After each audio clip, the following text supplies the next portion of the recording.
Abre aspas. É preciso que a leitura seja um ato de amor. Paulo Freire, em O Caminho se faz caminhando.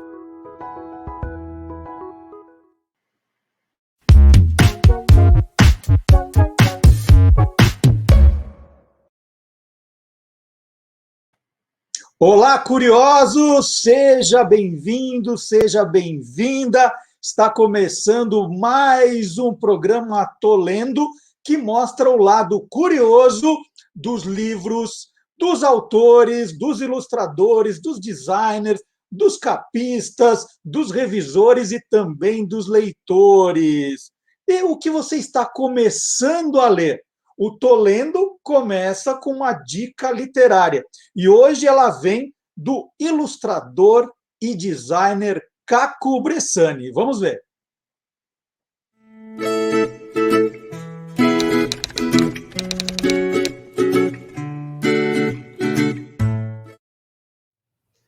Estou começando a ler.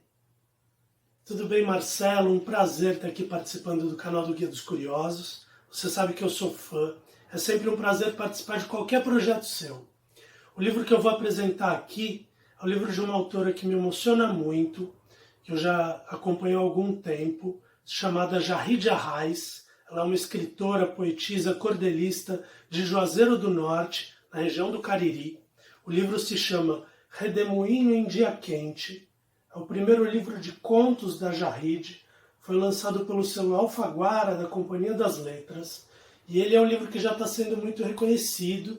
Ele ganhou uma PCA e é finalista na categoria Contos do Jabuti desse ano. Eu já tinha lido um outro livro da Jahide que eu adorei, que eu também faço questão de mostrar aqui. Afinal de contas, eu sou ilustrador e esse livro é um primor no que diz respeito ao projeto gráfico e ilustração, chamado Heroínas Negras Brasileiras, em 15 cordéis. A ilustração e projeto gráfico são assinados pela Gabriela Pires e foi lançado pela editora Pollen. Também fico feliz de falar da Jahide, porque ela é uma escritora da minha geração. E ao contrário de ser uma novidade, já é uma escritora com um lugar consolidado na literatura brasileira. Então é isso. Acabei dando 2 dicas em uma, mas vale muito a pena. Tá bom? Valeu? Um abraço!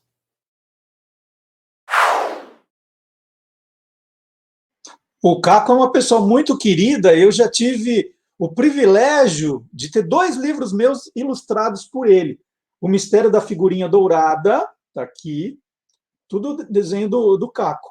E ele criou esse pessoal que eu amo de paixão, Esquadrão Curioso, Caçadores de Fake News. 2 histórias, né, para crianças, ilustradas pelo Caco Bressani. Um prazer enorme, ela está aqui também. O Caco até me desenhou aqui na capa do livro, essa é uma das figurinhas aqui. Estou no meio aqui do Neymar, do Maradona, olha só, que beleza. E o Caco tem um site também, para quem quiser conhecer o trabalho dele, cacobressani.com. É muito legal o trabalho do Caco, e ele abriu o nosso programa, né? Ele está começando a ler o livro novo da Jahide e já deu essa dica para a gente. E ele citou que esse livro é concorrente ao Prêmio Jabuti. Quinta-feira agora, dia 26, nós teremos a solenidade de entrega do 62º Prêmio Jabuti, que premia autores, ilustradores e também todos os segmentos envolvidos na produção editorial. A solenidade será virtual esse ano e terá a apresentação da Maria Júlia Coutinho. Ela será mestre de cerimônias. O prêmio, eu tenho um prêmio aqui, olha. Esse aqui é o troféu Jabuti. Olha só, tartaruguinha. Não é meu, não, viu, gente? Isso aqui é de 2007. Ele é da Panda Books, da minha editora.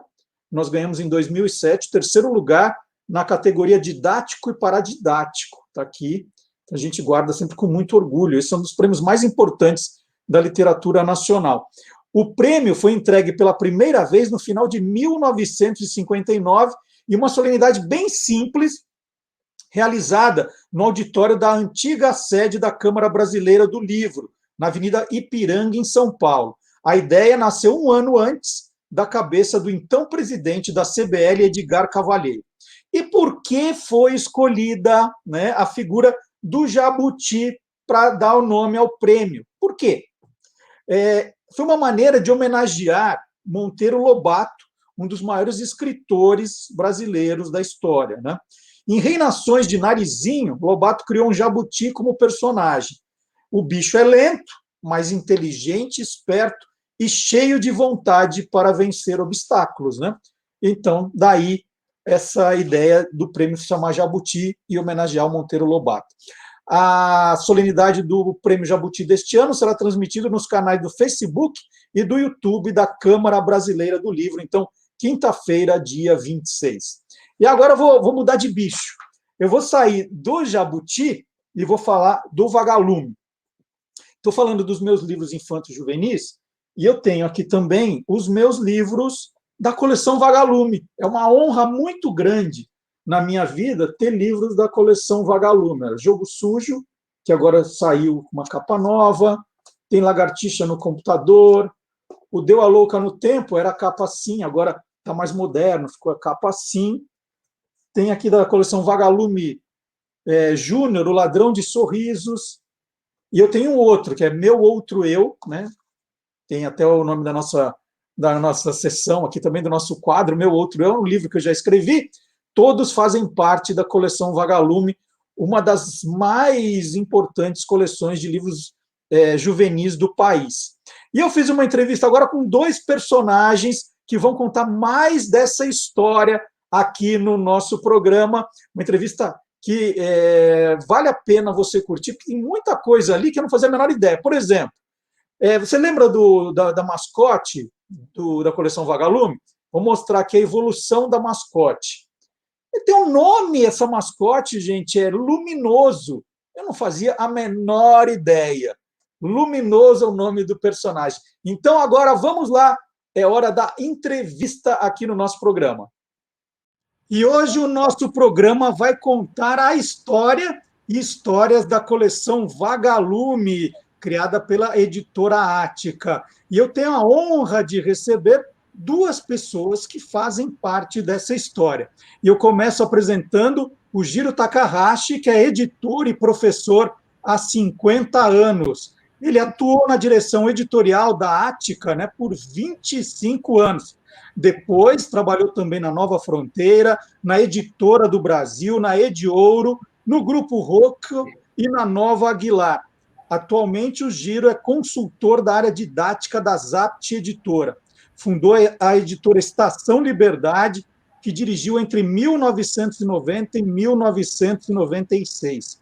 O Jiro é também mestre em Linguística Semiótica Literária pela Faculdade de Filosofia, Letras e Ciências Humanas na USP. Foi professor da Faculdade Ibero-Americana de Letras e Tradução por 40 anos e atualmente é professor dos cursos de Letra e Pedagogia da Faculdade das Américas e coordenador do Programa de Aprimoramento em Tradução Literária da Casa Guilherme Almeida. E quem participa também dessa entrevista é a Ana Paula Pacheco, escritora, ensaísta e professora de Teoria Literária e Literatura Comparada na USP. A Ana tem vários contos publicados e publicou também os livros A Casa Deles, de contos, em 2009, e Lugar do Mito, sobre a obra de Guimarães Rosa, em 2006, os dois pela editora Nanquim. E tem escrito ficção para o público infanto-juvenil. Ela publicou o conto Cabeluda na coletânea Irmãos Grimm, Releituras Contemporâneas, pela editora SM, em 2013, e agora tem o Caçulinha da Turma, o livro mais recente da coleção Vagalume, o Ponha-se no Seu Lugar. Então, bom dia, Jiro, tudo bom? Bom dia, Marcelo, muito obrigado, estou muito honrado de estar aqui conversando com você, um grande editor da Panda, autor também, que fez parte da história da Vagalume, tanto da Vagalume Júnior quanto da Vagalume convencional. É um prazer imenso. Muito obrigado.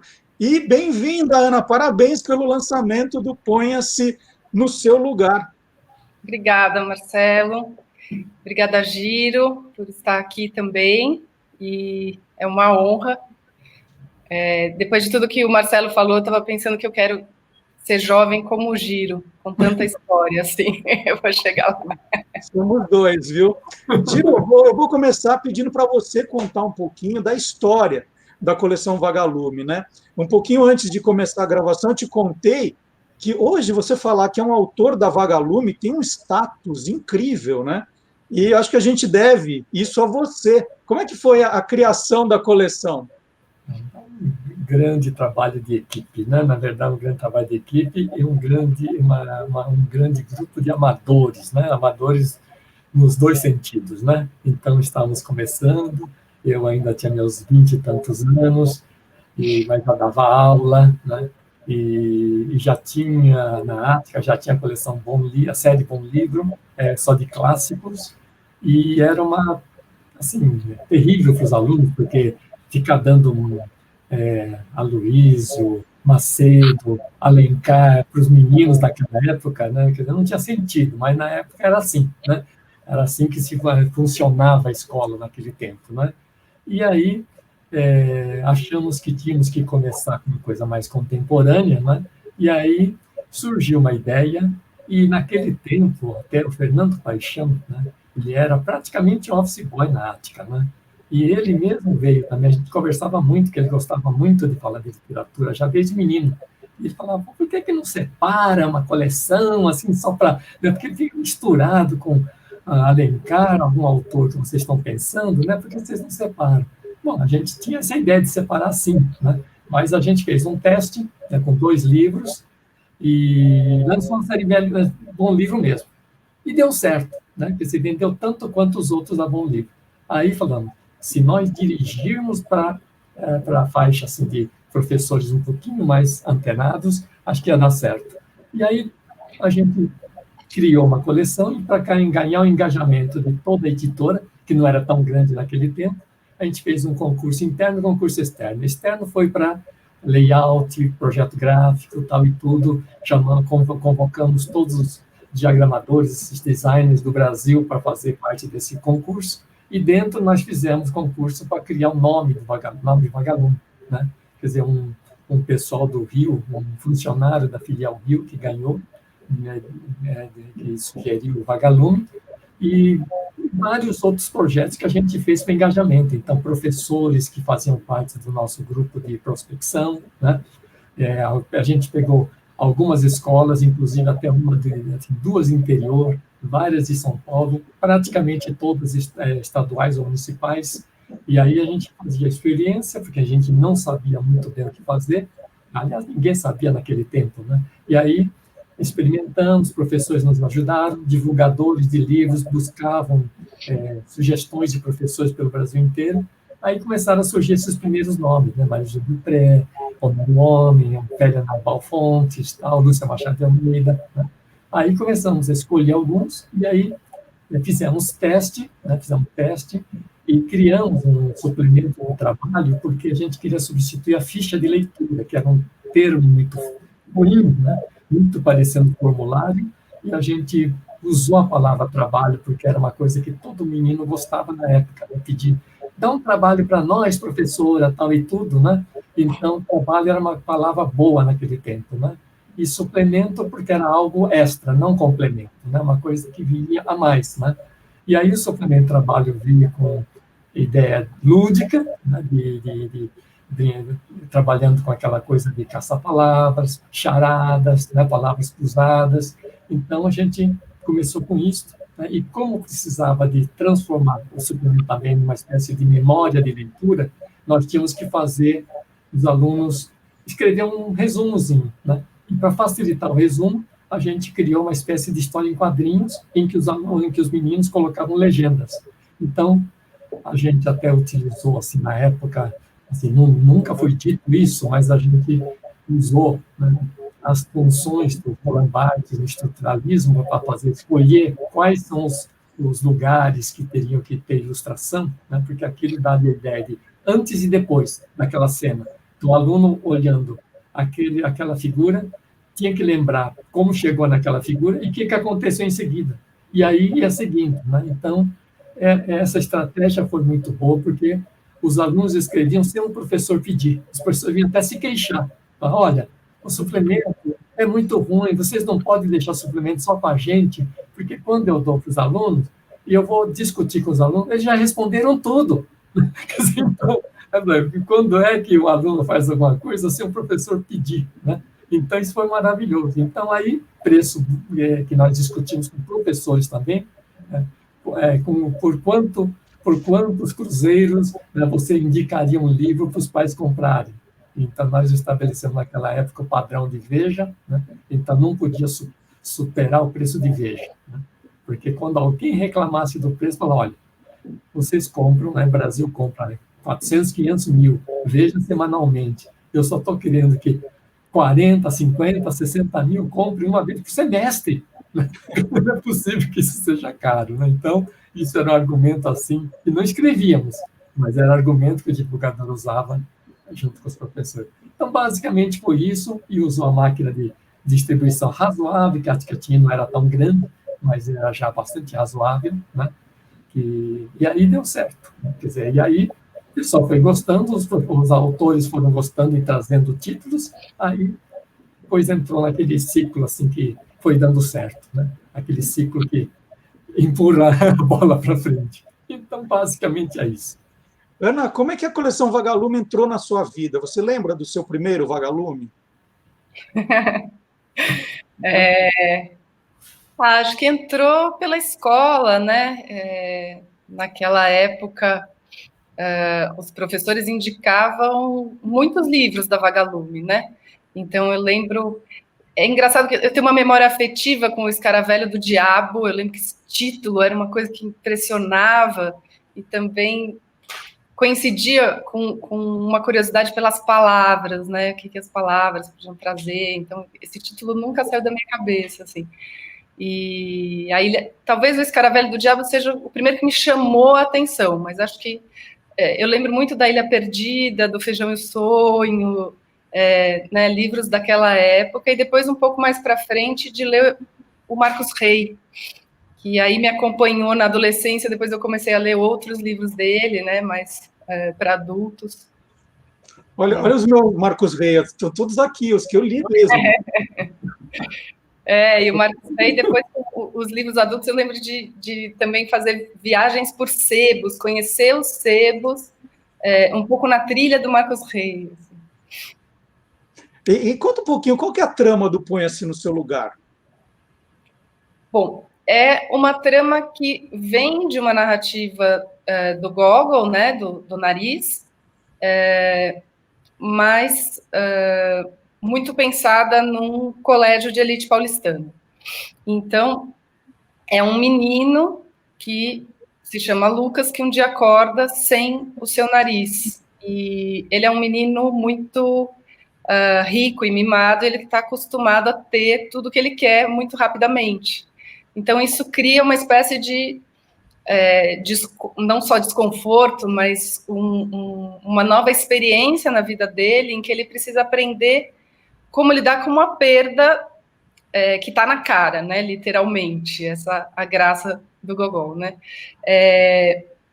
E aí, na verdade, começa isso, esse acontecimento envolve um grupo de amigos, então tem a narradora e o irmão dela é da série do Lucas, e os dois são bolsistas nesse colégio. E a narradora está interessada no Lucas, então ela acompanha muito de perto a estranheza, né, dele, como que ele vai aparecendo, né, tentando disfarçar essa perda, depois ele vai, com o tempo, tentando, como se diz, bombar o corpo dele, como se ele pudesse substituir uma falta por um excesso, né? Então, começa esse processo em que eu gosto de dizer que o Lucas ele é obrigado a sair de si, né? Ele tinha aquele nariz empinado e, de repente, o nariz aparece no colégio sem precisar dele. O nariz vira um sujeito autônomo e ele aparece bacanudo, assim, ele aparece de carro, né, quando os meninos ainda não têm carro, ele aparece com sobretudo, cabeludo, ele faz sucesso com as meninas e com os meninos, e completa, né, essa confusão na vida do Lucas. E aí a narradora vai acompanhando isso com muita curiosidade e interesse por ele. Bom, e aí acontecem muitos episódios, eu não vou contar. Não precisa dar spoiler na própria história. Professor de literatura adora dar spoiler. A gente sempre acha que tem que prestar atenção em como é narrado, que tanto faz, quando vai saber o final, mas não é verdade. O meu primeiro vagalume foi o caso da borboleta Tíria, da Lúcia Machado de Almeida, quando eu estava ainda na 4ª série, né? E me marcou demais o final da história. Giro, só para eu entender direitinho, qual que é considerado o primeiro livro da Vagalume? Em que ano foi oficialmente esse lançamento? Olha, com selo Vagalume foi a Ilha Perdida, da Marisa Dupré. Né? Nós já tínhamos experimentado, éramos 6 antes, né? Dentro da série Bom Livro. Então, a gente lançou 4 praticamente juntos. Né? Foi a Ilha Perdida, Coração de Onça, da Bal e Ofélia Fontes, Cabra das Rocas, do Homero Homem, e Éramos 6, da Marisa Dupré. Né? Então, foram os 4, e isto... Esse eu tenho, Éramos 6, ó. Nossa, essa é a edição antiga. Eu guardo mesmo, não é modo de dizer, não. Eu acabei perdendo muito, e muitos ficaram na casa das minhas filhas, e no fim, então, eu tenho muito poucos aqui em casa, né? Mas o do Marcos eu tenho todos aqui, porque acabamos ficando grandes amigos, né? Então, ali alguns, assim, você acaba tendo mais, assim, né? Junto, né? Mas, então, foi em 73, né? Foi em 73, com esses 4 livros, com tiragem, se não me engano, assim, alguma coisa em torno de 60, 80 mil exemplares cada um, né? E aí era um para cada série, na verdade, né? Se é 5ª, 6ª, 7ª, 8ª. Então, sugeríamos que um livro para cada série, né? E aí, então, por isso também que a gente foi lançando devagarinho, né? Então, até mais ou menos os 10 primeiros anos, nós dificilmente lançávamos mais do que 4 por ano, né? Então, para poder ter uma tiragem muito alta, né? Naquele tempo não existia ainda quer dizer, não havia essa briga por market share no mercado editorial, né? Então a questão era produtividade, lucratividade em cima de um livro, né? Então tirar assim, pegar até o livro virar um bagaço, né? Não virava, né? Felizmente não virava, mas vendia 100, 200, 300 mil, e ficava, né? Então isso dava assim, uma lucratividade muito grande para a editora, né? Então, isso fez com que os livros atraíssem os autores, né? E deixassem os professores muito tranquilos, porque percebiam que o professor que dava aula de ensino, indicava livro, tinha que indicar Vagalume, né? Junto com os outros, né? Da Moderna, que foi surgindo, Brasiliense, que foi uma grande parceira de competição com a gente, com a coleção Jovens do Mundo Todo, né? Do Caio Graco. Então, tínhamos muita troca de figurinhas com o Caio, né? Era um grande amigo, né? E aí a gente fazia esse trabalho muito, assim, era um ambiente muito, assim, muito tranquilo naquele tempo, né? Menos competitividade que nós temos hoje, né? Giro, você disse que vocês começaram a receber também muitos textos dos autores. Quais eram os requisitos, né, quando vocês estavam avaliando, para dizer isso é coleção Vagalume? Basicamente, era assim, os professores aprovarem o livro e os alunos aprovarem o livro, né? Agora, naquele tempo, a gente ainda estava um pouco cheio de ideias assim, formadas por nós, né? Então, a gente achava muito que tinha que ter aventura, né? Então, como a Ilha Perdida fazia muito sucesso, então tinha que ter muita aventura, né? E a aventura levava um pouco a história para o lado masculino, né? Para o gênero masculino. E aí foi o próprio Marcos Rey, quando ele ainda não era autor nosso, ele falou, Vocês repararam que vocês não colocaram nunca, assim, difícil ter mulher, assim, como protagonista, tudo, né? Aí nós começamos a procurar, então, mulheres, né? Mesmo que fosse uma borboleta, né? Que fosse uma borboleta. Então, a gente acabou fazendo tudo, né? E pouco a pouco a gente foi incluindo. Até o Marcos aí fez o Sozinho no Mundo para tentar dizer que para provar que precisava de ter uma menina assim, né? Então, mas era aventura, basicamente, e outra coisa, tinha que ter um enredo muito gostoso, porque o maior critério que nós utilizávamos para teste dos alunos não era nem o aluno dizer se gostou ou não gostou, mas a gente queria ver que o professor anotasse em quantos dias, ou em alguns livros, em quantas horas o aluno trazia o livro pronto, livro. Então, se o aluno, com tanto jogo de futebol na rua, outras brincadeiras que ele tinha, se ele deixasse um pouquinho de lado isso e lesse um livro, e lesse assim de uma vez só, aí ele não precisava de nota dele, não precisava saber. Ele podia até falar, livro, né, tal, mas você fala, você leu em quanto tempo? Eu li meio devagar. Quanto? Umas 4 horas. Bom, isso né? Ele está querendo fazer gênero, né? Então, a gente pegou esse critério como o maior critério, né? Quer dizer, a gente sempre acha isso, né? Para conquistar leitor, a gente sempre acha que a leitura tem que entrar nas prioridades de uma pessoa, né? Do jovem. Então, se o livro estiver entre as 5 prioridades do menino, é uma maravilha, é a glória, né? Agora, se o livro estiver no 100º lugar das suas prioridades, né? Então aí realmente alguma coisa está ruim, né? Quer dizer, então é um livro, é alguma coisa que é preparação do livro, né? Então, e naquele tempo que ajudava muito também era o professor. A gente sempre sugeria para o professor, né? Leia o primeiro capítulo do livro na classe, em voz alta, né? Para os alunos lerem, porque muitas vezes o aluno não sabe ler o livro, assim, o ritmo de leitura, né? Então, ele, ouvindo o professor ler primeiro capítulo, ele ficava meio animado, né? E aí pronto, aí tocava para o barco, né? Algumas vezes não funcionava nem assim, então aí o livro não entrava, né?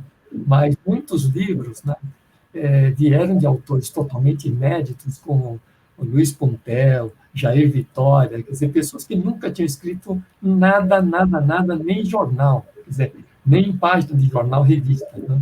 Então, e o Jair Vitória, inclusive, ele era analfabeto até 16 a 17 anos, né? Ele é egresso de Mobral, né? Quer dizer, uma pessoa que saiu do Mobral, né? Então, é fantástico ver isso, né? Autores que depois amaram a coleção, né? E depois a gente ouve muita gente falar isso, né? E eu li aquela coleção e falava, pô, eu queria um dia virar escritor e quero publicar lá, né? Então, você conhecer gente que depois você, né, vê grandes autores por aí, né? Inclusive você, então, isso é prova do sucesso de uma coleção, mais do que números e tudo, né? Quer dizer, então, isso eu acho que é importante. Ana, eu tive essa vontade, eu queria lançar um livro pela Vagalume, era o sonho da minha vida. Para você escreveu esse livro querendo que ele saísse pela Vagalume? Alguém da Vagalume perguntou se você tinha um texto? Como é que é a história do Ponha-se no Seu Lugar? Olha, eu não escrevi pensando onde publicaria, né? Acho que na verdade, eu nem imaginava que o meu livro pudesse sair pela Vagalume. Foi uma surpresa maravilhosa. Eu escrevi pensando realmente em como chamar os leitores mais jovens para a leitura, né? Porque isso de que o Giro está falando, de uma época em que o hábito das crianças e dos pré-adolescentes e adolescentes com relação à tela era 1 milhão de vezes menor, né? Então, eu comecei a ver isso muito com a minha filha em casa, que é uma leitora bem mais jovem do que aqueles, enfim, do que a faixa etária para a qual o meu livro foi indicado, que seria 7º, 8º anos, mas eu comecei a contar a história para ela e vi que ela ia se divertindo. E então eu comecei pensando muito mais em como que eu poderia fazer uma história que desse aos leitores alguma coisa que a tela não dá, né? E que tem a ver para mim, com uma experiência não tão pronta, né? Claro que a tela tem 1000 coisas interessantes e não, né, não dá para a gente negar isso hoje como realidade cultural, mas eu fui pensando um pouco numa certa sabotagem. O que o livro pode fazer com a imaginação que a tela ainda não faz, né? Ou não sei se algum dia fará. E eu fui vendo ela se divertir, e acho que ontem, é engraçado, ela me disse uma coisa, porque agora que chegou o meu livro, ela quis ler, né? Embora ela esteja ainda no 3º ano. E ela foi lendo em voz alta para mim, e fazendo justamente algo que o Giro comentou, que é assim, uma música da leitura, e normalmente ela me diz que ela não gosta de ler. Aí eu parei e falei, como que você não gosta de ler? Você lê tão bem, né? Tá tão bonito isso. E ela falou, mamãe, mas é porque minha professora ensinou que se a gente lê assim tudo igual, o livro fica sem recheio.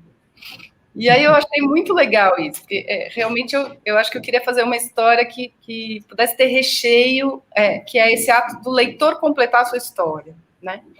E aí eu tenho um grande amigo, que é o Fábio Weintraub, que era editor na Somos, e eu estava procurando editora, estava falando com editoras independentes, que normalmente conseguem publicar pouquíssimos livros por ano, né?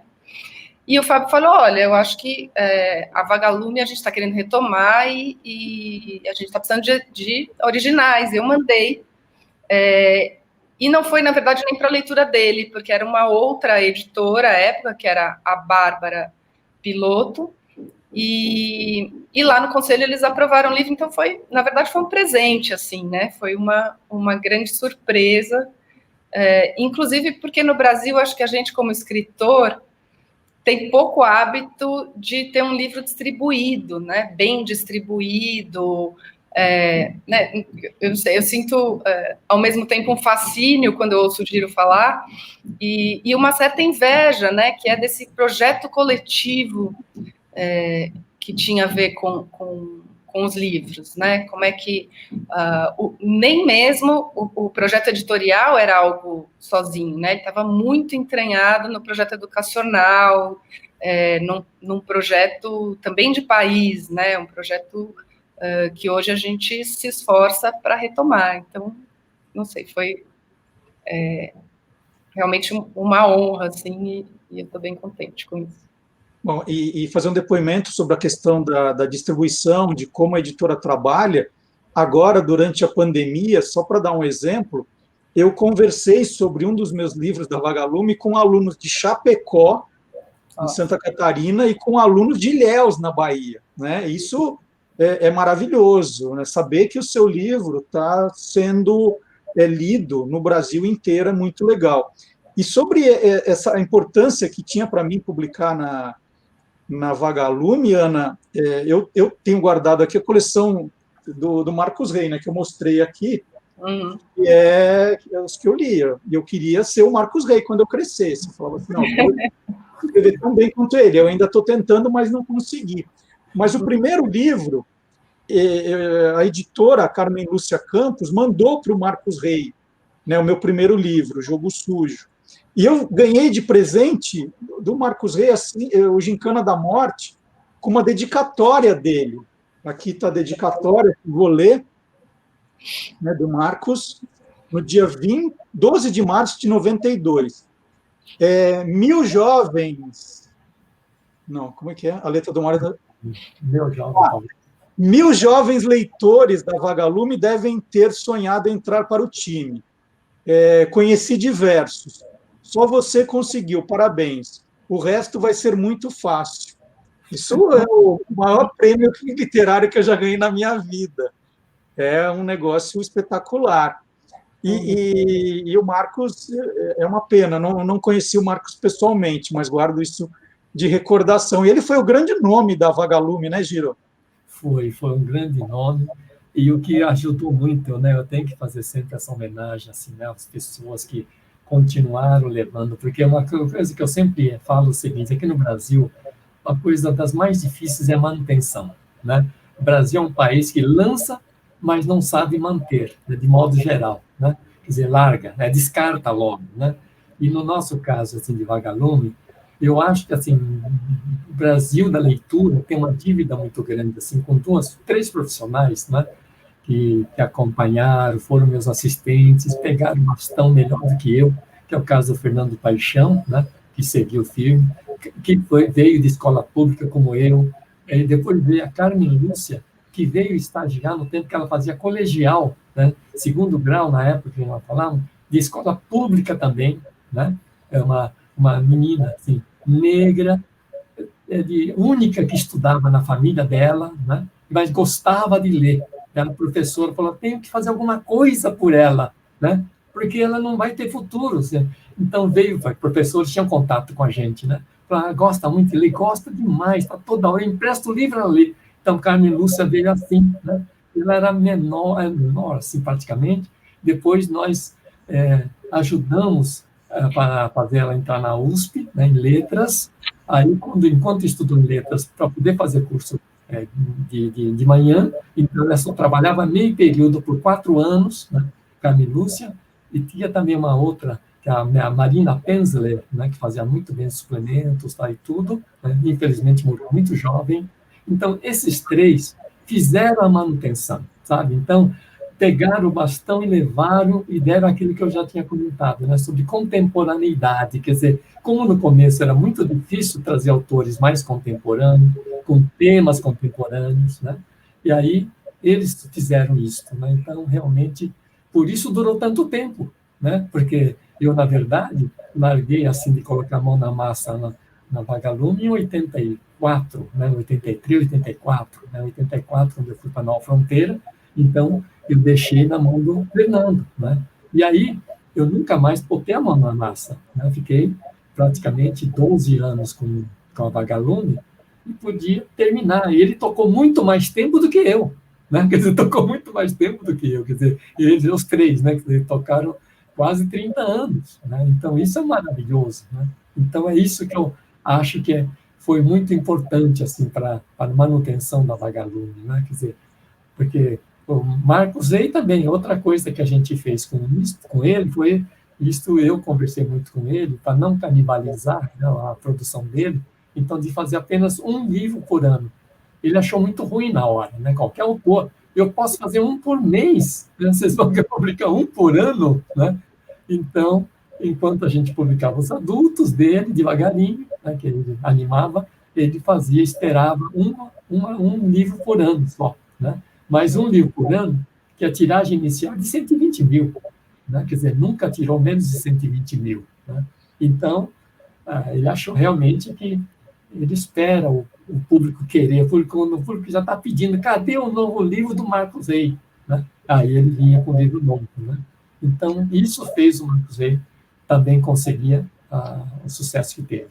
O Marcos Rey, ele ensinou muita coisa para a gente. Né? Quer dizer, eu tenho assim, muitos tios e pais que me ajudaram muito, né, como gurus e mentores meus, né, em toda a etapa e Murilo Rubião me ensinou muita coisa, Carlos Drummond, Rubem Braga, todo mundo, Clarice, qualquer um que eu encontrava, eu tirava a lição deles, né, e o Marcos Rey também, né. Então, Marcos Rey na Vagalume, antes dele, nós fazíamos teste, imagina, um absurdo, livro inteiro fazíamos teste para os alunos. O Marcos Rey chegou e falou, veja, vocês não estão sendo práticos, né? Vocês pegam um livro, fazem 2.000 livros, 1.000 livros, entregam na mão do professor para fazer os alunos lerem, né? Ele falou, pai, é o seguinte, vocês estão procurando um enredo bom, tá certo?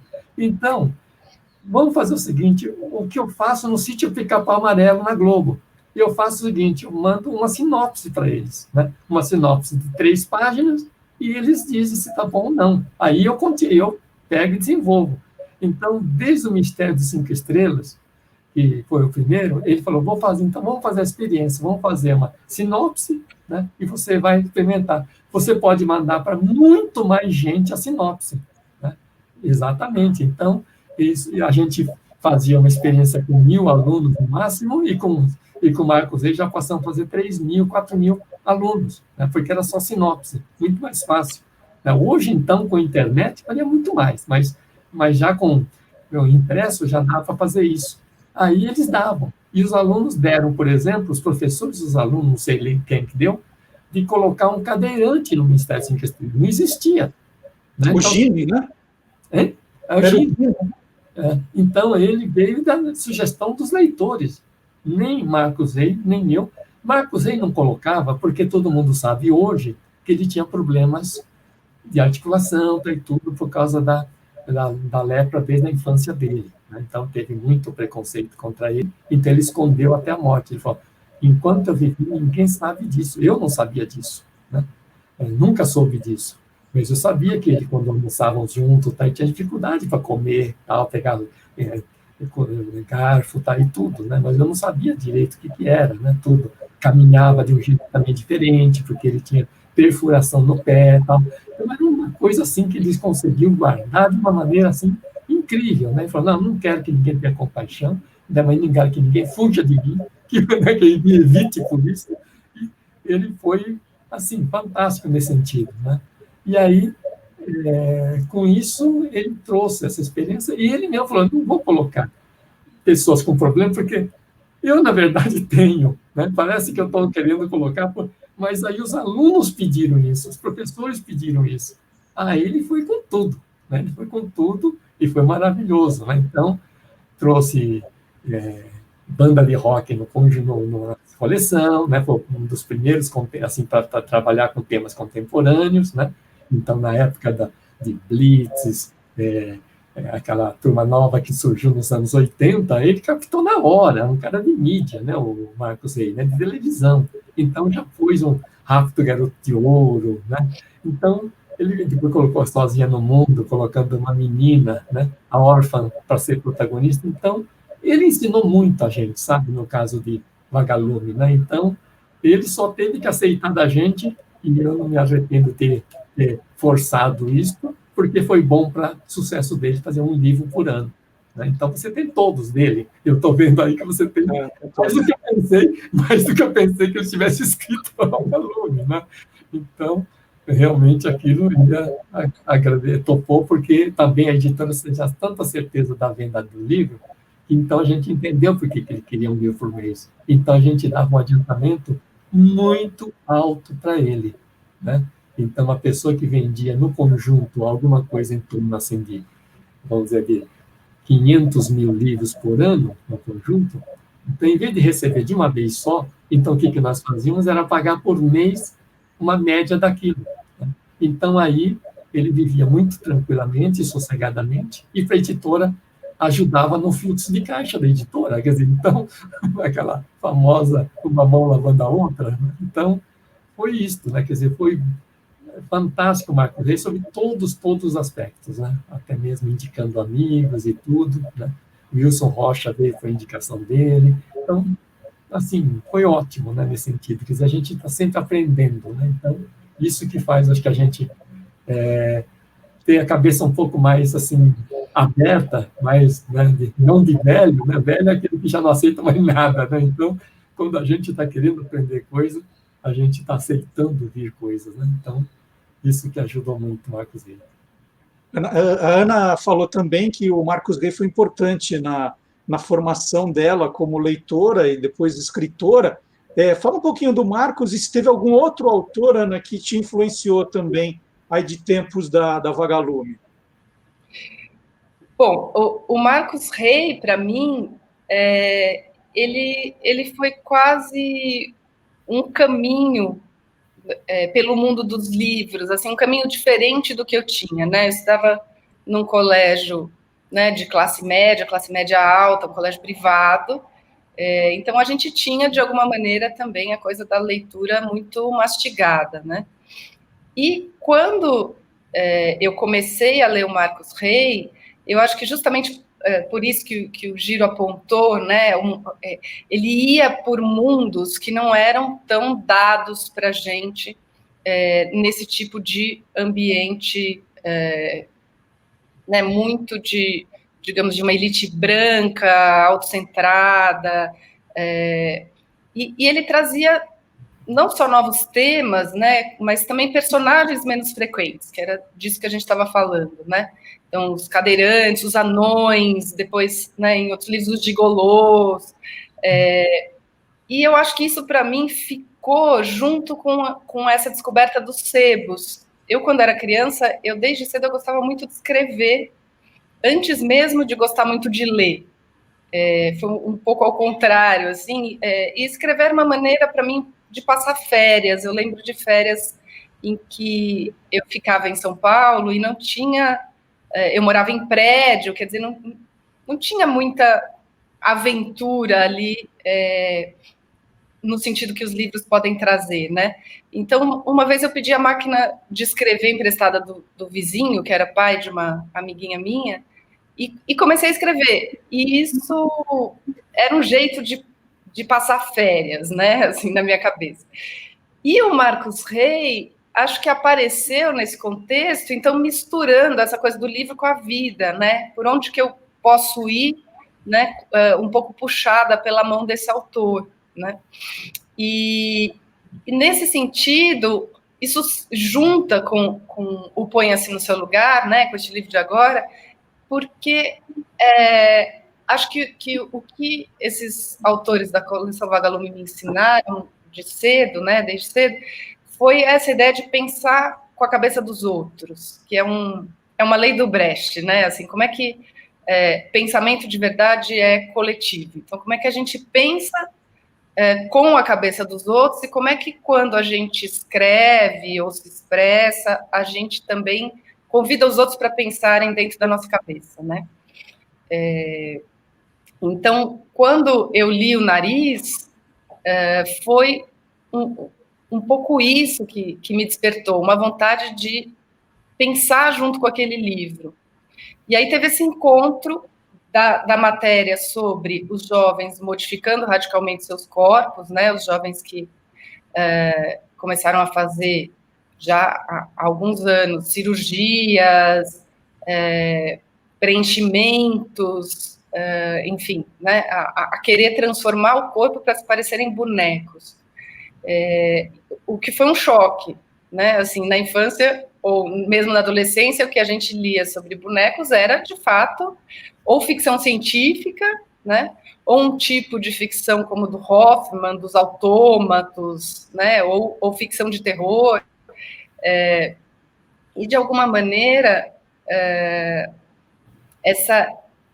esse tema contemporâneo, que o Giro nos disse que era uma preocupação grande da Vagalume, né, como trazer os temas contemporâneos, ele chegou a mim a partir do Nariz, do Gogol, mas muito por essa mistura entre ficção e realidade, em que, de repente, parece que a realidade ultrapassou a ficção, né, e as pessoas começam a querer inventar de um modo que acho que é o oposto àquele que a literatura nos ensina, né? Inventar para ter sempre o novo, para ser sempre uma nova mercadoria, para, enfim, não aceitar ou não querer crescer a partir do próprio corpo, que eu acho que é talvez um grande tema do livro, né? Então, não sei, eu tinha essa paixão por esses outros mundos que são o nosso mesmo, né, que Marcos Rey trazia, em que o cotidiano ali aparecia para mim como mais impenetrável, né, e talvez o que depois eu me apaixonei muito pelas narrativas russas, e acho que o Nariz é uma que mostra, né, o Capote também, um pouco vira do avesso essa lei, né? O cotidiano é impenetrável e o impenetrável é o cotidiano, né? Então, como é que a gente lida com isso de maneira que as coisas fiquem menos rígidas e, ao mesmo tempo, que façam mais sentido, né? Então, essa via, para mim, também, assim, me marcaram livros que traziam não só a coisa da aventura, eu falei da Ilha Perdida, né? Mas também uma certa estranheza, também como a literatura pode colocar para a gente como algo dado o que é muito estranho, né? Por isso que eu também acho que lembrei dessa tradição do Hoffman, assim. Mas, ao mesmo tempo, acho que eu fui aprendendo, jovem, como que esse estranho da literatura faz a gente olhar com outros olhos para o que parece muito normal no nosso mundo, e não deveria ser, né? Então, é um pouco essa coisa. Ana, a gente não viu a capa do seu livro ainda. Você tem um aí? Tem. Está aqui, ó. Olha só, ponha-se no seu lugar. Que bacana. Olha o nariz lá, que enorme. Está lá. Tem máscara, super moderno, olha só. Esse aqui é o menino que perde o nariz, né? O Lucas, e que não está gostando nem um pouco, aí já na capa, do sucesso que o nariz faz com a turma toda, né? Muito e bacana. O nariz vai roubar a namorada dele, enfim, tem muitos incômodos aí com esse nariz que não se põe no lugar, né? Muito legal. Deixa eu só mostrar mais alguns, né? O Giro falou do Sozinha no Mundo. Tantas vezes eu tenho aqui também Sozinha no Mundo. Tem o Rapto do Garoto de Ouro, está aqui também. Tenho todos aqui, você pode pedir qualquer um, viu, Giro? E tem um que me marcou, porque eu queria já ser jornalista, e aí sai essa primeira reportagem do Silvio Pereira, que eu amei. E esse eu guardo também, que me ajudou, falando, é isso que eu quero ser mesmo quando eu crescer. E Giro, só para a gente terminar essa conversa, que assim, a gente podia ficar horas aqui, mas está chegando os 50 anos da Vagalume, né? 2023 está aí. Se você pudesse escolher um presente, né, para esses 50 anos, qual que seria, hein? É o seguinte, eu acho que Vagalume tinha que se renovar, né?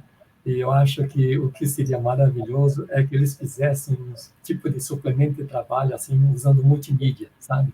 Então, que criasse assim, alguma coisa que misturasse alguns livros que restaram lá, porque, infelizmente, né, de tanto passar na mão de pessoas depois que a Ática deixou de ser a proprietária, né, da marca toda, então já passou na mão de vários investidores, né, de grupos.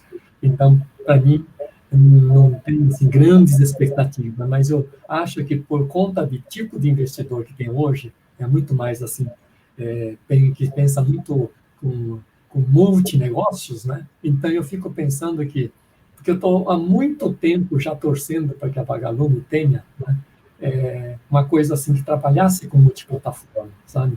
Porque eu não preciso para o aluno ler, para o menino ler, para o jovem ler, que ele tem que pegar necessariamente no papel ou no pano, né? Quer dizer, eu acho que a leitura é importante pela criação de uma fantasia que ele faz, né? Que é de imaginação, crítica, tudo aquilo que o texto traz para ele, pensar no abstrato, né? Pensar sem precisar de ser uma coisa comprovável, né?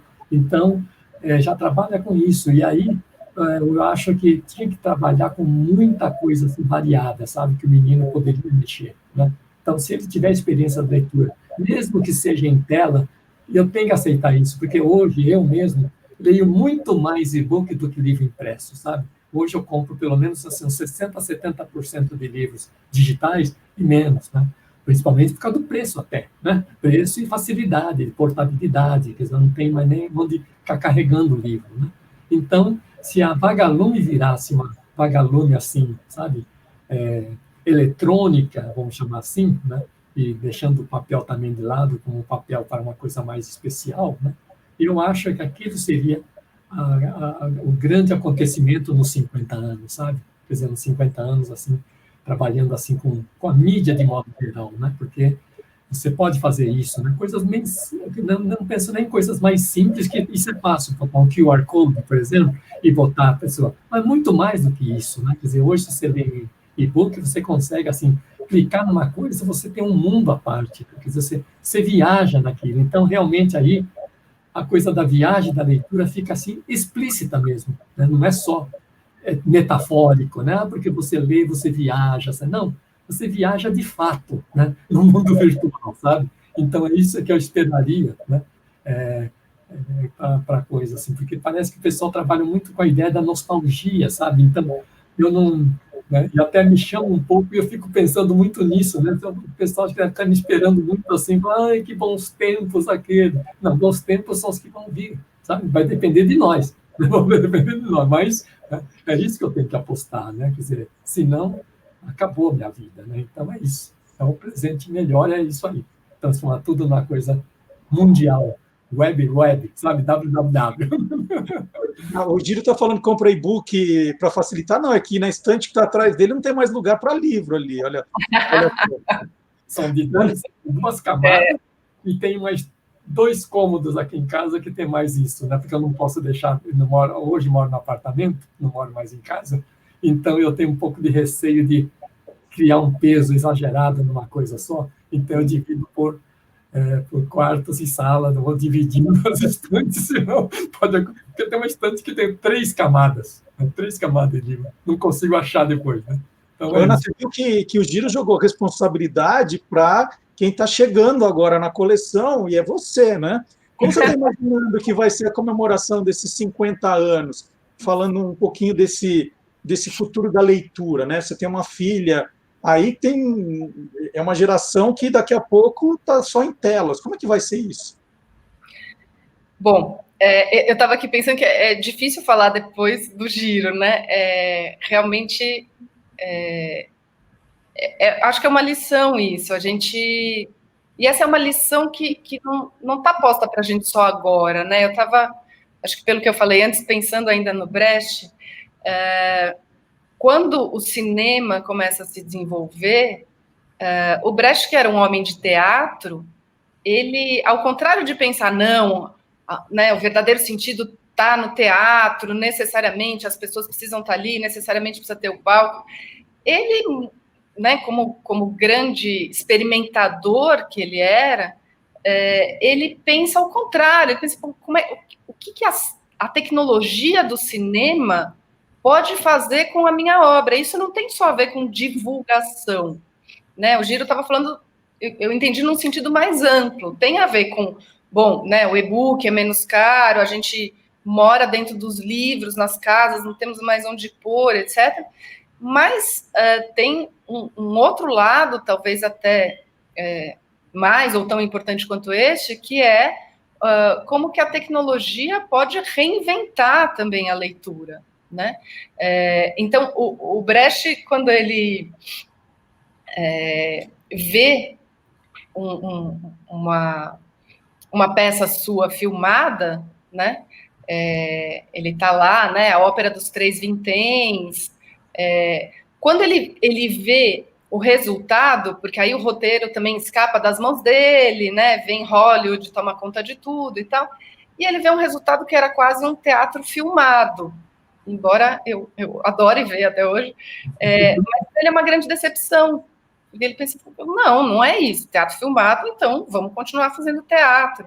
Quer dizer, é um pouco essa ideia de como que as novas formas podem, né, de alguma maneira, explodir também os seus conteúdos de origem e criar novas relações, né? Não dá para a gente pensar que a tecnologia é inimiga, aí volta a sabotagem, né? Porque, de fato, muitas vezes ela tem sido inimiga, mas o problema não está na tecnologia, né? Está nos usos dela e no que rege, né, o desenvolvimento tecnológico numa sociedade como a nossa, né? Que está voltada para o dinheiro.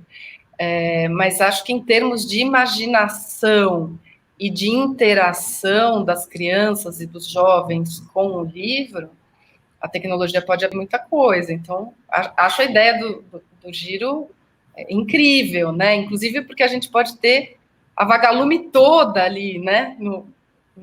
Perto, e imaginar realmente como é que esse trabalho interativo, né, que se pensou lá a partir dos guias de leitura, né, a partir do trabalho de fazer o aluno pensar com o livro, ele pode realmente ter caras completamente outras, né? Que eu não sei dizer quais seriam, mas faz parte disso a gente poder imaginar juntos, né? Então, acho que pode ser uma ideia muito bacana, assim. Muito legal. Inclusive, Marcelo, eu estava em Londres, em 95, quando a Penguin, uma editora que eu tenho assim, uma coisa afetiva muito grande comigo, a Penguin fez 60 anos, né, em 95. E é o primeiro livro de bolso no mundo, assim, projetado e tudo, né? E eles fizeram uma experiência maravilhosa, né? Pensei, principalmente para mim que estava morando lá, assim, né? Meio contando dinheiro com dinheiro brasileiro, no mundo inteiro você fica meio apertado. E lançando um monte. Eles fizeram o primeiro lançamento para comemorar 60 anos, 60 livros da Penguin por 60 cents, 60 pi, sabe? Por 60 pi. Quer dizer, aquilo foi um estouro tão grande que na primeira semana entrou na lista mais vendida. Na segunda semana, o pessoal falou, infelizmente, não podemos colocar, porque senão 60 primeiros livros vão ser da Penguin. Então, separado. Então, da mesma forma que a gente separa a Bíblia, né, a gente não põe Bíblia na lista, também não vamos colocar esses livros a 60 pi na lista, não tem como. Mas foi assim um negócio, um acontecimento, livros de 60 centavos, né? Quer dizer, assim, para comemorar os 60 anos. Então, todo mundo correu, eu também peguei, estou com vários livrinhos ainda daqui. É impressionante, né? Então, saber comemorar um evento desses. Né? Então, muito bom. Interessante, né? Porque aquilo que a gente imagina que a tecnologia é necessariamente o mundo do consumo, mas eles criaram ali no evento uma contra-mercadoria, né? Pode ser, né, de quase todo mundo. Assim. Muito bom.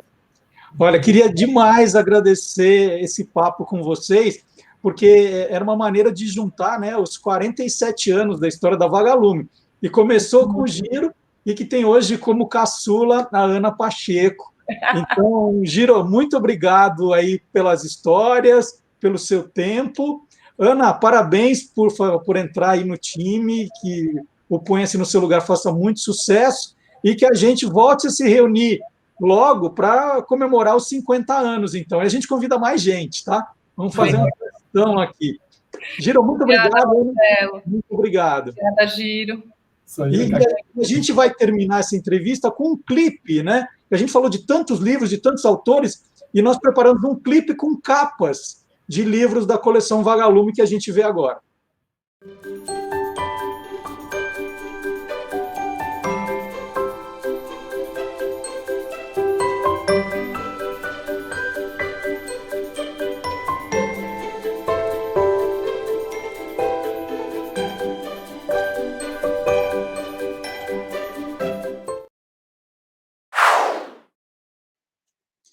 Bom, e já que durante a entrevista nós falamos muito do Marcos Rey, eu queria dar uma outra dica literária muito importante.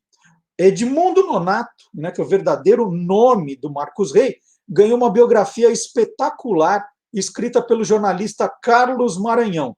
Ela conta, por exemplo, toda essa história da hanseníase do escritor, como o Giro contou agora há pouco, né? É tudo detalhado, tudo muito bem explicado. O Marcos Rey, falecido em 1999, tinha vendido, até então, né, até a morte dele, 5 milhões de exemplares de seus livros. E essa biografia, né, Maldição e Glória, do Carlos Maranhão, foi uma das ganhadoras do Prêmio Jabuti de Reportagem e Biografia em 2005. Livraço Maldição e Glória. E eu adoro, quando estou assistindo um filme, uma série, quando vem escrito, né, baseado em fatos reais, eu já curto. E outra que eu gosto demais é quando diz que é baseada em livros. Né? Fala assim, opa, muitas vezes, isso é importante, primeiro, a quantidade de livros que abastecem a indústria cinematográfica, né, gente? Isso é a melhor parte, né? Quantos roteiros foram escritos a partir de livros? Isso é muito importante. E eu adoro, às vezes eu começo pelo livro e depois vou ver o filme, a série, para ficar comparando. Vários filmes eu falei assim, eu duvido que o autor tenha escrito desse jeito o livro. Aí vou lá ver e não é mesmo, né? Aí você percebe que tem o dedo do roteirista. Recentemente, eu assisti uma série na Netflix, Pequenos Incêndios por Toda Parte, que é esse aqui, da Celeste Nick. Eu adorei a série, e aí fui atrás do livro. Aí comecei a ler o livro, e olha, é uma das poucas vezes que eu posso dizer que a série é melhor que o livro. Eu gostei muito mais da série, do jeito que a história é contada, do que o livro. Mas é legal fazer essa comparação, né? Ver como é que o roteirista fez a adaptação. E tem uma dica bem legal também para quem está procurando filme na Netflix, tem um filme que acabou de sair, Rosa e Momo, que é baseado no romance, que é esse aqui, ó, Vida pela Frente, do Émile Ajar, que é um dos pseudônimos do escritor lituano radicado na França, está aqui o nome dele, Romain Gary. O livro é espetacular, agora eu quero ver o filme, quero comparar os dois. E tem muita gente, agora, a série do momento é o Gambito da Rainha. Peraí, só para lembrar que a vida aqui pela frente tem a volta da Sophia Loren ao cinema, né? Ela está com 86 anos, estava 11 anos sem fazer cinema e fez um filho aí dirigido pelo filho dela, o Edouard Ponty. Então, é mais um motivo para assistir, mesmo depois de tendo lido o livro. Bom, agora a série que está super comentada, todo mundo falando, o Gambito da Rainha. Esse nome é uma das aberturas do jogo de xadrez mais antigas conhecidas, né? Então, ela foi mencionada pela primeira vez em 1490. O que acontece? Um peão é a primeira peça a se movimentar e ele é justamente movimentado para ser sacrificado, né? Não é uma jogada, né? Tudo vai depender do que acontece nos movimentos seguintes, né? Mas é uma jogada clássica. Gambito vem do nome gambetto, né? Gambetto, que vem do italiano, que significa tropeçar. Dare il gambetto é colocar a perna à frente para alguém tropeçar, né? Você põe a perna, a pessoa tropeça, dare il gambetto. Bom, eu sei que eu estou assistindo a série, estou adorando, já pensando que eu vou ler o livro também. Fui pesquisar a história do autor. O autor é Walter Tevis. Ele é o autor desse livro. O livro foi escrito em 1983. Então tinha uma capa, né, com a jogada de xadrez. O Walter Tevis faleceu no ano seguinte, em 1984, aos 56 anos, muito jovem. Ele dizia ser um jogador de xadrez tipo classe C, mas como autor, ele era classe A, né? Aliás, é bonita a capa da versão atual do livro. Essa era antiga, e agora estão aproveitando o cartaz do filme da Netflix para relançar o livro. Então, nós temos até algumas imagens aqui também da série, né? A série é linda, muito bonita, emocionante, os enxadristas estão adorando, mas antes de virar agora conhecido por causa desse livro, o Walter Tevis já era bastante conhecido por causa de um dos maiores clássicos da ficção científica. E quem conta essa história é a Cláudia Fusco.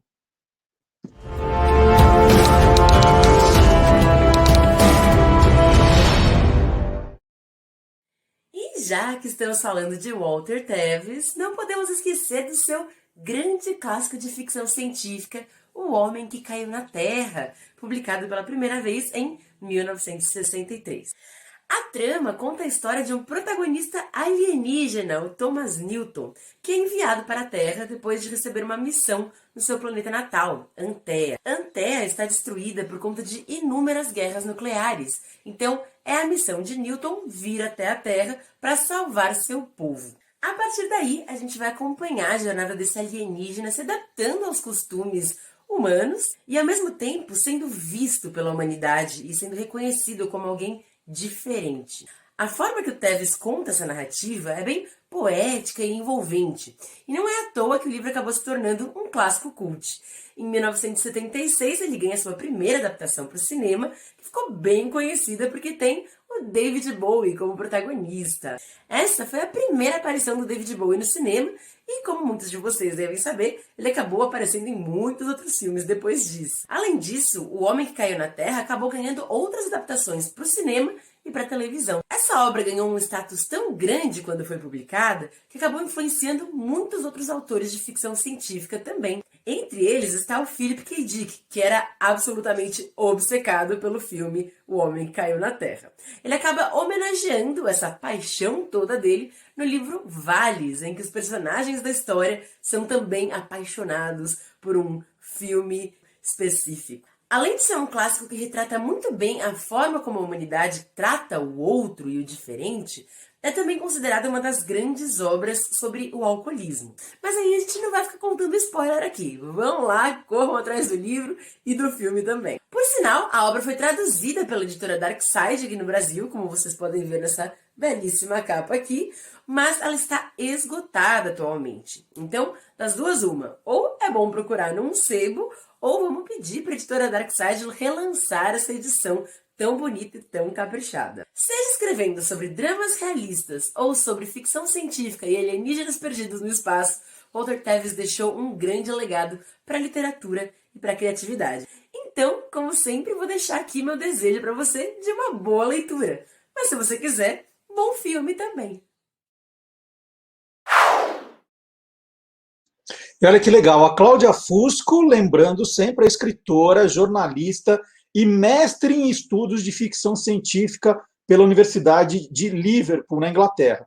Ela dá cursos e palestras sobre o universo fantástico. Já que a gente está falando, misturando cinema, literatura, o diretor de cinema Quentin Tarantino, eu tenho até uma, ele fechou acordo com a editora americana HarperCollins para lançar 2 livros. O primeiro será uma adaptação de seu filme mais recente, Era uma Vez em Hollywood, agora de 2019, que teve 10 indicações para o Oscar e levou 2 estatuetas. O livro vai contar mais detalhes da vida dos 2 protagonistas, vividos por Leonardo DiCaprio e Brad Pitt. Está previsto para ser lançado na metade de 2021. O Brad Pitt, nesse filme, ganhou até o Oscar de melhor ator coadjuvante. O segundo livro se chamará Cinema Speculation, com ensaios, resenhas e escritos sobre as produções cinematográficas dos anos 1970. O Tarantino quer recriar o gênero movie novelizations, né, que eram livros baseados em obras cinematográficas.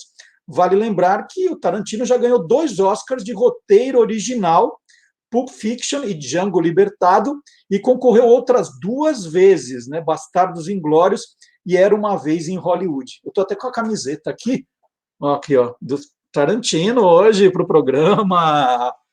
Escrever ele sabe, hein, gente? Ele é bom de história. E agora, já que estou falando que é bom de história, agora é hora de contar a história por trás de um livro.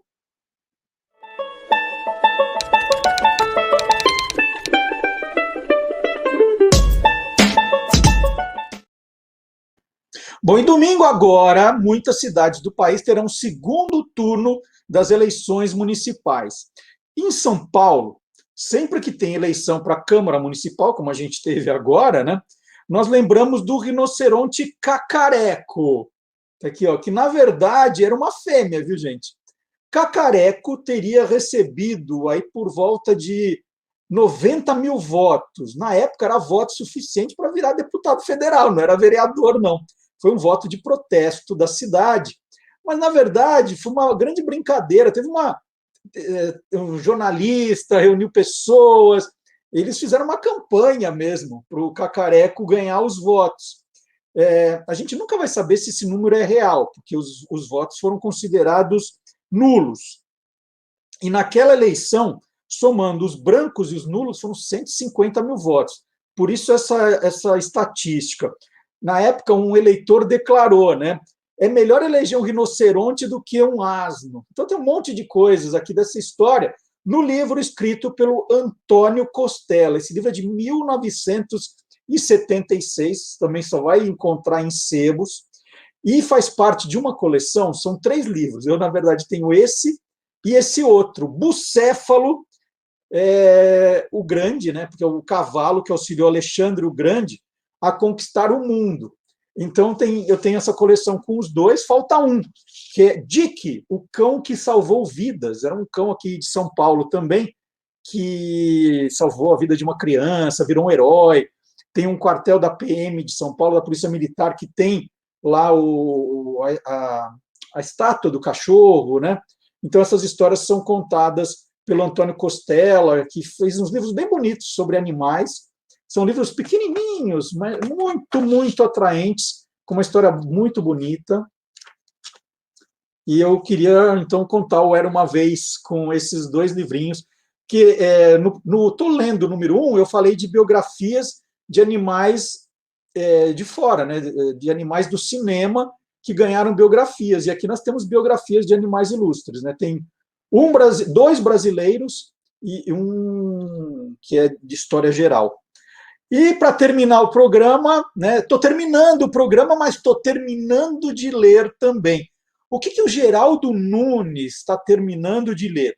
Ele é jornalista, radialista, um incansável memorialista, blogueiro e podcaster. Podcaster dos bons. E o podcast São Paulo de Todos os Tempos é espetacular, gente. Entrar no Spotify e procurar São Paulo de Todos os Tempos, para quem gosta de história, memória, ó. E o Geraldo é membro também da Academia Paulista de História. Ele ocupa a cadeira 26. Será que o Geraldo está terminando de ler, terminando o programa de hoje, hein?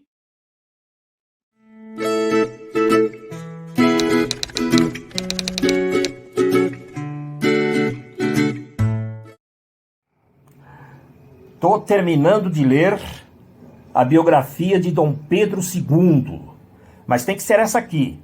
Pela Companhia das Letras, o autor é José Murilo de Carvalho. Ele escreve muito bem. O livro é tranquilo de ler, não chega a ter 300 páginas e conta direitinho a biografia do Dom Pedro II. Eu nunca havia lido uma biografia tão boa quanto essa. Estou no finalzinho, mas já recomendo para você que acompanha essa programação para que adquira Dom Pedro II de José Murilo de Carvalho. Por que eu ressalto o nome do José Murilo de Carvalho? Primeiro, porque ele escreve muito bem. Escreve tão bem que está na Academia Brasileira de Letras. Veste o fardão. Então, leia esse livro, você vai gostar muito. Marcelo, fiquei muito feliz de saber que você tem um espaço novo na internet, mandando recados, fazendo curiosidades para aqueles que te acompanham. Eu fico muito feliz porque sou seu admirador. Eu também cultivo a memória, a história, por isso que eu leio biografias. Eu adoro ler biografias. Um abraço a você. Eu sou o Geraldo Nunes, você sabe, cultivador da história e da memória. Um grande abraço, hein? Sucesso!